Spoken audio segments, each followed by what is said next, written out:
Xotinining 10 milliard dollarlik boyligini tortib olmoqchi bo'lgan bir kishi uni tok novdalari bilan bo'glab, kimsasiz orolda tashlab ketibdi va suzib ketibdi. Lekin xotini vahimaga tushmadi. U og'zini yechib, barcha foydali asboblarini olib ketdi. Ma'lum bo'lishicha, u qayiqni oldindan buzib qo'ygan ekan. Qayiq uzoqlashib ketayotganida toshga bog'langan arqon tortilib, qayiq to'satdan parchalanib ketdi. Lekin erkak olmadi. Uning xotini kampir kamonchi, shoxlar va toklardan oddiy kamon va o'q yasabdi. U unga syurpriz tayyorlayotgan edi. Erkak qirg'oqqa chiqib xotinini qidira boshladi. U g'orga kirdi. To'satdan u qichqiriqlarni eshitdi va bir guruh mahalliy aholiga duch keldi. Qiziquvchanlik bilan u orqasiga o'girilib, osilgan bosh suyaklarini ko'rdi. Ularning odamxo'r ekanligini anglab, dahshat bilan o'rmonga qochib ketdi. U yerda u xotinini ko'rdi. U gapira olmaguncha ayol o'q otdi. O'q darhol yaqin atrofdagi daraxtga sanchildi. U yana kamonini tortdi va o'q unga qarab uchib ketdi. Erkak tezda daraxt orqasiga yashirindi.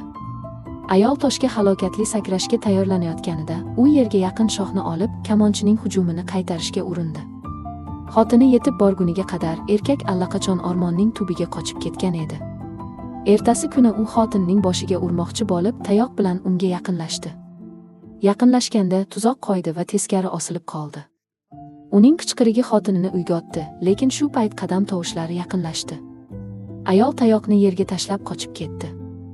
Erkak boshini ko'targanida odamxo'rlar unga qarab yugurayotganini ko'rdi. U vahimaga tushib, qo'llari va oyoqlarini silkitdi. U tokka yopishib oldi va zo'rga qochib qutuldi. Shu bilan birga uning xotini ham odamxo'rlar tomonidan quvib kelinayotgan edi va oxir-oqibat ularning uyasiga tushib ketdi. Uni qurshab olish arafasida g'ordan katta bir qol chiqib, uni ichkariga tortdi. Qol eriniki edi. Ikkalasi ham janjalni shu yerda tugatib, birga qochishga qaror qilishdi. Biroq ular uzoqqa bora olmadilar, odamxo'rlar tomonidan otilgan tinchlantiruvchi o'qlar ularga tegdi. Lekin boshliq ularni yeyish niyatida emas edi. Ayol olov xudosiga qurbonlik qilish uchun qoziqqa bog'langan edi. Erkak suv xudosiga qurbonlik qilish uchun qayiqda daryoga tashlangan. Qayiq tezda sharshara tomon suzib ketdi. Erkak bor kuchini sarflab toshga yopishib qochishga muvaffaq bo'ldi. U o'zini yashirdi va odamxo'rlar safiga kirib oldi. Fursatdan foydalanib, u oldinga sakrab, boshliqni yerga yiqitdi. U ayolni o'rab turgan olovni tepib yubordi, uni qoziqdan ozod qildi va ular birgalikda qochib ketishdi. Ular jarlikdan suvga sakrashdi. Erkak xotinini qirg'oqqa tortdi, qayiq topdi va nihoyat kimsasiz oroldan qochishga muvaffaq bo'ldi.